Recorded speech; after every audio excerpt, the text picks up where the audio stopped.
नमस्कार दोस्तों, स्वागत है आपका मेरे चैनल किचन फेरी में। तो दोस्तों, आज मैं आपके लिए लाई हूँ एक सुपर क्रिस्पी और बिल्कुल मार्केट स्टाइल चाकोली की रेसिपी जो आपकी चाय के मज़े को डबल कर देगी। ये रेसिपी बहुत ही इजी है और आप इसे बहुत ही कम इंग्रेडिएंट्स के साथ घर पर बना सकते हैं और ये बिल्कुल मार्केट स्टाइल बनेगी और खाने में भी बहुत ही टेस्टी बनेगी। इससे पहले कि मैं रेसिपी शुरू करूं, अगर आप चैनल में नए हैं तो आप प्लीज़ मेरे चैनल को सब्सक्राइब जरूर कीजिएगा। तो हम एक मिक्सर जार लेंगे और उसमें 5 से 6 हरी मिर्च डालेंगे। आप चाहें तो इसकी क्वांटिटी मिर्ची की बढ़ा सकते हैं। उसमें हम डालेंगे कुछ कलियां लहसुन की और जो अदरक है उसे हम छीलकर धोकर जार में डालेंगे। सारी चीज़ों को अच्छे से मैंने वॉश कर लिया था। उसमें थोड़ा सा पानी डालकर हम इसको ग्राइंड कर लेंगे, यानी कि इसका एक पेस्ट बना लेंगे। अब बारी है इसका डो बनाने की। तो डो बनाने के लिए हमें जो चावल और दाल है उसका रेशियो 3:1 का लेना है, यानी 3 कटोरी चावल और 1 कटोरी चने की दाल। तो यहाँ पर 3 कटोरी चावल और 1 कटोरी चने की दाल को मैंने धोकर सुखाकर पिसवा लिया था। उसके बाद हम इसमें आटा लेंगे। आटे में हम डालेंगे अजवाइन, सफ़ेद तिल, नमक और लाल मिर्च। इसके बाद हम इन सारी चीज़ों को अच्छी तरीके से मिक्स करेंगे। जो सारे ड्राई इंग्रेडिएंट्स हैं, सबसे पहले हमें इन्हें अच्छी तरीके से मिक्स करना है, जिससे कि जो सारा स्वाद है वो आपस में अच्छी तरीके से आटे में मिल जाए।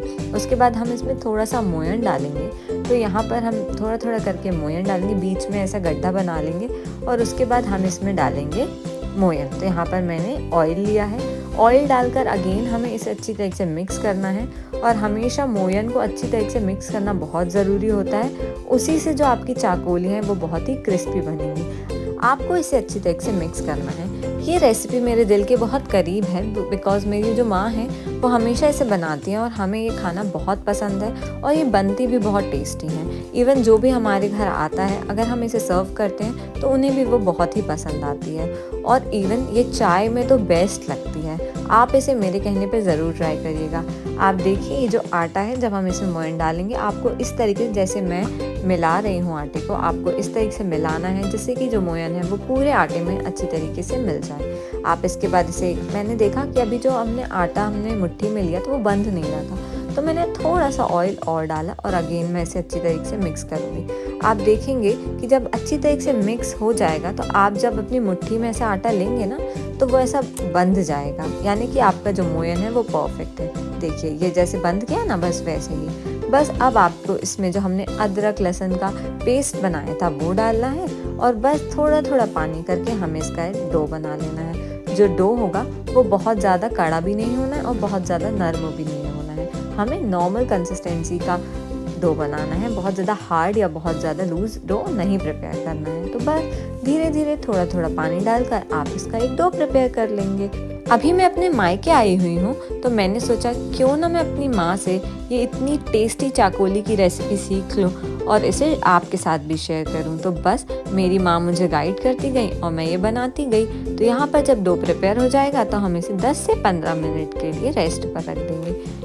बस यहाँ पर मैंने डो को प्रिपेयर कर लिया और हम इसे रेस्ट पे रखेंगे। तब तक हम ऑयल निकालेंगे, सांचा निकालेंगे। आपको चाकोली बनाने के लिए सांचा जो होगा वो होना चाहिए और उसमें हमें जो स्टार शेप का जो सांचा है वो लगाना है उसमें, तभी वो जो चाकोली है वो उस शेप की बन पाएंगी, स्टार शेप की, जब हम चाकोली बनाएंगे। तो बस यहाँ पे जो हमने सांचा है वो लेना है, उसमें हल्का सा ऑयल की ग्रीजिंग करना है और ये जो डो है हमें उसमें फिल करके, आप देख सकते हैं मैंने स्टार नोजल लगाया हुआ है, उसे लगाकर बस हम इसे स्पाइरल शेप देंगे चाकोली का। हाँ, ये थोड़ा सा डिफ़िकल्ट तो है क्योंकि जो बार बार है वो डो टूट जाता है, बट जब आप प्रैक्टिस करेंगे ना तो आपको बहुत ही आसानी से बनाते बन जाएगा।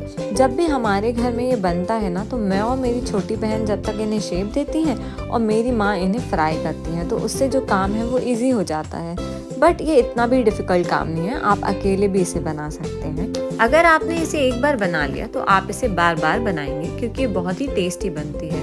हम बाज़ार की चाकोली तो खाते हैं बट वो खाने से हमें बहुत हैवीनेस लगती है, वो बहुत हैवी रहती है, और जब हम इसे घर में बनाते हैं तो ये बहुत ही टेस्टी बनती है और इवन हम बहुत ज़्यादा भी खा लेते हैं। तो आप इसे ज़रूर ट्राई करिएगा, ये बहुत ही टेस्टी बनती है और घर की चीज़ की तो बात ही अलग होती है। और बस फिर हम इसे गोल गोल स्पाइरल शेप देकर चाकोली का शेप दे देंगे। आप देखेंगे कि पहले हम इसे जलेबी की तरह बनाएंगे स्पाइरल। तो यहाँ पर हम मशीन चलाएंगे और बस इसे गोल गोल घुमाते जाएंगे और इसका राउंड शेप देते जाएंगे, जैसे एक चाकोली का शेप होता है। तो बस यहाँ पे गोल गोल घुमाइए। मैं तो ऐसे भी बनाती हूँ और मुझे इससे अच्छा मेथड ये लगता है कि पहले ना हम एक ये जो डो है उसकी एक लाइन बना लें और फिर लाइन को हम कट करके उसके बाद हम इसे गोल गोल कर लें। वो बहुत ही इजी भी रहता है और एक जैसी हमारी चाकोली बन जाती है। आप इसे घर में ज़रूर बनाइएगा बिकॉज़ ये बिल्कुल मार्केट स्टाइल क्रंची, क्रिस्पी और टेस्टी बनती है। और ये अच्छी चीज़ बनाने में अगर थोड़ी सी मेहनत लग जाए तो क्या ही बात होगी। और हाँ, कोई अच्छी चीज़ बनाएंगे तो थोड़ी मेहनत तो लगेगी ना, तो बस थोड़ी मेहनत करिएगा और बस आपकी टेस्टी क्रिस्पी चाकोली बनकर तैयार हो जाएंगी।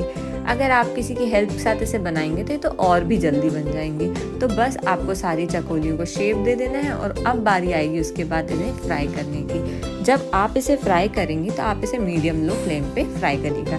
जैसे मैंने आपको बताया ना, ये टेक्निक भी बहुत अच्छी है राउंड राउंड करने की। मैं तो ऐसे ही बनाती हूँ, वो बहुत इजी बन जाती है ऐसे में मुझसे और बहुत ही अच्छा शेप आ जाता है। बस फिर हमें एंड में इन्हें मीडियम लो फ्लेम में फ्राई करना है। आप इसे फ्राई करते समय ये बात ध्यान रखिएगा, जो आप ऑयल होगा उसे बहुत ही ज़्यादा गर्म करके हमें इसे नहीं सेकना है, वरना जो आपकी चाकोली है वो जल जाएंगी।